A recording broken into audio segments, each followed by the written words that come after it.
इसी प्रकार ताली लेने की तरह तुलसीराम टेकाम जी को हमारे बीच उपस्थित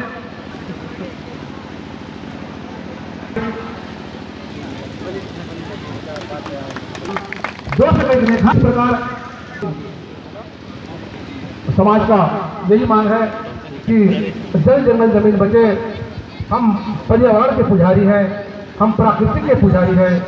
हमारे पास कोई मंदिरों को पूजा करने वाले नहीं, हम पत्थर को पूजा करने वाले, जल जंगल जमीन को पूजा करने वाले, पेड़ पौधा को पूजा करने वाले। हम अपने पेड़ों को बचाएंगे, जंगल को बचाएंगे, पर्यावरण को बचाएंगे। यही उद्देश्य को लेकर आज यहाँ बेटाघाट में 1 साल तक आंदोलन किए, लेकिन 1 साल हुआ हमारे बीच में कोई प्रतिनिधि या कोई प्रशासन के आदमी यहाँ तक झांक के नहीं देखे। बड़ी दुख की बात है। हम जिस प्रतिनिधि को चाहे विधानसभा में हो चाहे लोकसभा में हो भेजते हैं, लेकिन हमारे बातों को आज तक किसी ने सुनने का प्रयास नहीं किया। बड़ा हमारे मूल निवासी समाज को, हमारे जनजाति समूह को बड़ी दुख की बात है। साथियों, विचार करने का समय आ गया है, सोचने का समय आ गया है। लोग जब भी होता है, जब आदिवासी बोला है, राज सिंहासन ढोला है। आज हमारे मांग को पूरा कराने के लिए डटे हुए हैं। साथियों, मैं उन तमाम अनुभव सुरवरा में बात जिंदाबाद साथियों को मैं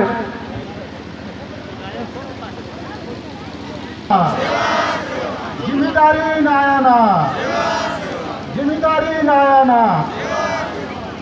सबसे पहले इस आंदोलन से जुड़े हुए सभी साथियों को नमन करता। विकास की बात है तो आज हम देख रहे हैं जहाँ पर स्कूल है वहाँ शिक्षक नहीं है, और आज भी आज़ादी को 75 साल होने के बाद भी कोई भी ऐसा स्कूल नहीं जहाँ 5 कमरे का भवन बना हो।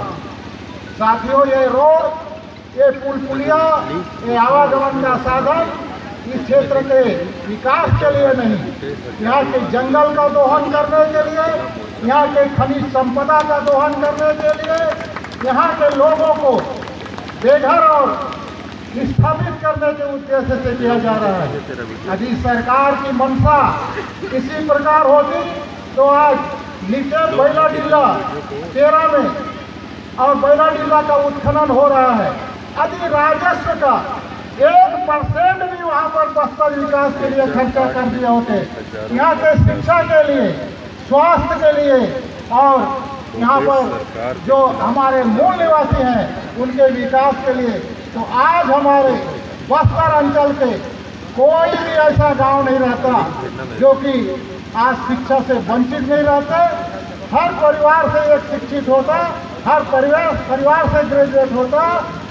और आज जो हमारी जो विकास की Hello.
सरजू टेकाम जी, मनीष दयाल जी, मेरे साथ आए हुए सुमेर सिंह नाग जी, बेड़ा उसेनी जी और पोड़ो जी और बसंत धुर्वा जी और यहाँ पर उपस्थित वरिष्ठ महानुभाव, कार्यक्रम में पधारे हुए सियाल लोग, नौजवान साथी, आदिवासी समाज के लिए शायद भविष्य में कभी बनेगा।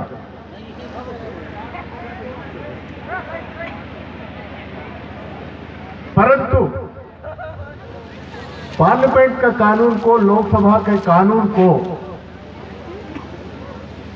कई सरकारें धज्जियां उड़ा रही हैं। राज्य सरकारों का काम है कि कानून को पालन करना, कानून को लागू करना, पर कई राज्य सरकार आदिवासियों के बने हुए कानून के धज्जियां उड़ा रहे, उनको कानून का पालन नहीं करे। उसमें छत्तीसगढ़ सरकार भी है।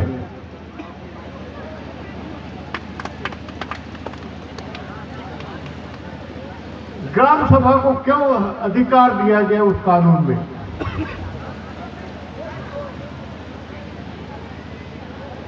भाइयों और बहनों, बताना चाहता हूं,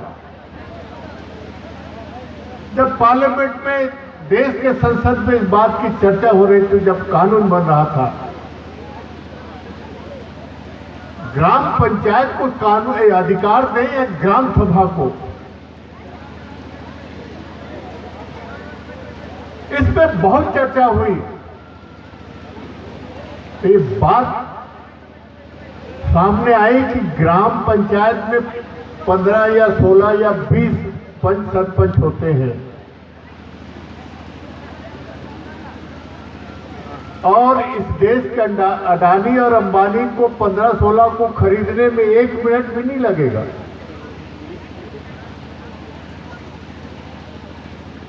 पर ग्राम सभा को खरीदना अच्छे पूंजीपति के लिए, चाहे वो अडानी हो, चाहे अंबानी हो, चाहे कोई भी हो, टाटा हो, बिरला हो। सुमेर सिंह नाग जी ने ठीक ही कहा, ग्राम सभा में अगर एक भी आदमी विरोध करेगा तो पूरे ग्राम सभा के विरोध माना जाता है। ये कानून में है। और कोई ना कोई ग्राम सभा में तो मिलेगा ही विरोध करने वाले।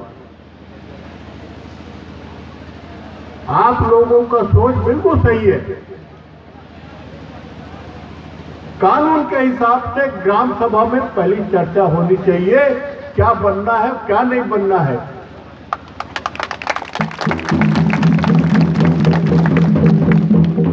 गांव में अगर सरकार की जमीन है, उसको भी सरकार बिना ग्राम सभा के सहमति के, बिना अनुमति के सरकार भी नहीं छू सकती।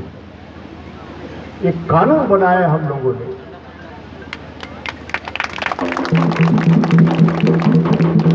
कभी सोच सकता था समाज कि ऐसा कानून बनेगा? पर हम जानते थे भविष्य में क्या होगा इस देश में। भाइयों और बहनों, मैं देश में कहीं भी जाता हूं, समाज के बीच में एक बात कहता रहा हूं, आज भी कहता हूं कि इस देश में सब मिल जाएगा, जमीन नहीं मिलने वाला है। बचा के रखो, संभाल के रखो। आदिवासी समाज की जिंदगी बिना जमीन के नहीं चल सकता। जंगल बचा के रखो। हमारा साल भर का खर्चा जंगल से होता है, जमीन से नहीं होता। जंगल को भी बचा के रखो। आज इस देश में अगर जंगल बचा है तो आदिवासी समाज की वजह से, बाकी देश में तो खत्म हो गया। आदिवासी समाज जानता है कि जंगल हमारे लिए क्या है।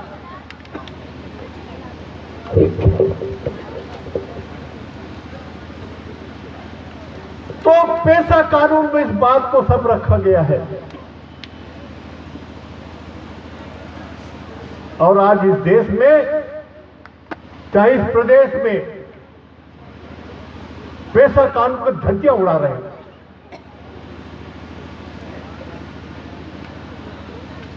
कुमार सिंह जी ने ठीक कहा, अभी राज्य सरकार नियम बनाई है, 27 साल बाद इस प्रदेश में पेशा कानून कैसे लागू किया जाए।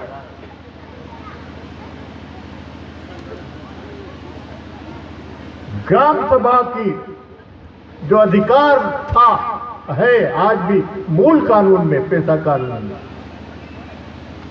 बिना ग्राम सभा के सहमति के आप सरकारी जमीन भी सरकार नहीं ले सकती। ये मूल कानून में है। राज्य सरकार ने क्या किया है जानना चाहिए। राज्य सरकार ने नियम में कहा है कि हम पूछेंगे समाज को, माने या ना माने सरकार की मर्जी। देश के मूल कानून में कुछ और लिखा है और राज्य सरकार नियम कुछ और बना रही है। किसको बेवकूफ बना रहे हैं इस प्रदेश में? ऐसा लगता है सरकार में बैठे लोग आदिवासियों को आज भी बेवकूफ समझते हैं, गंवार समझते हैं, अनपढ़ समझते हैं।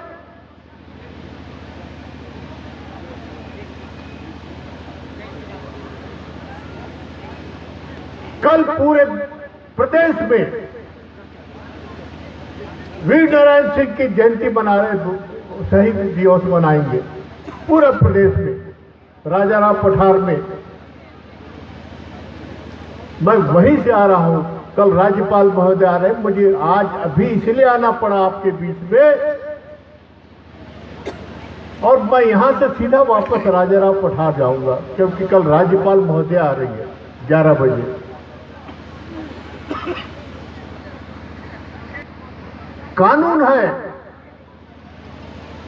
उसका अगर ऐसी धज्जियां उड़ाए तो आदिवासी समाज का क्या होगा?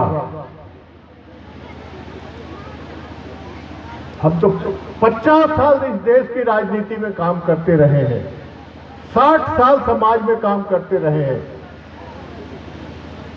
हम इसलिए आज भी समाज को कहते हैं कि आने वाला समय बहुत कठिन आने वाला है, शुरू हो गया। कानून चाहे कितना भी हो, एक कानून के परवाह सरकार में बैठे लोग नहीं कर रहे हैं। ये बड़ा दुखद बात है। तो काहे को कानून बनता है भाई आदिवासियों के लिए? जंगल का कानून बना है, जमीन का कानून बना है, विस्थापन का कानून बना है, मुआवजा का कानून बना है। कौन पूछता है इन कानूनों को? तो सबसे बड़ी चिंता की बात यही है, इस देश में 200 साल पहले हमारे पुरखे लड़े अंग्रेजों से, जो इस देश में कोई लड़ता नहीं था। किस बात के लिए लड़े? कि अंग्रेज आए, शासन व्यापार करने, शासन करने लगे और जल जंगल जमीन पे अपना अधिकार करना कर बताना शुरू किए। टकराहट वही हुई। जानते थे आदिवासी समाज के पास तीर धनुष के पास अलावा कुछ नहीं था। अंग्रेजों के पास गोला बारूद था, बंदूक था, तोप था। ये जानते हुए भी कि तोप से उड़ाएंगे, फिर भी लड़े। क्या सरकारों को समझ नहीं आती कि जल जंगल जमीन के लिए कोई समझौता नहीं करता आदिवासी समाज? ये बात समझ नहीं आती क्या? आज सब खतरे में है। जमीन खतरे में, जंगल खतरे में, पानी खतरे में, बचा क्या? पेशा कानून, नाथ जी ने ठीक कहा, नियम ऐसे बनाए कि पेशा कानून की ताकत को कमजोर कर दिए। हाई कोर्ट के फैसले ने आरक्षण को खत्म कर दिए। तो जल जंगल जमीन पे अधिकार खत्म हो गया। आने वाली पीढ़ी के नौकरी के दरवाजे बंद हो गए तो बचा क्या आदिवासी समाज के पास? मैं पूछना चाहता हूं।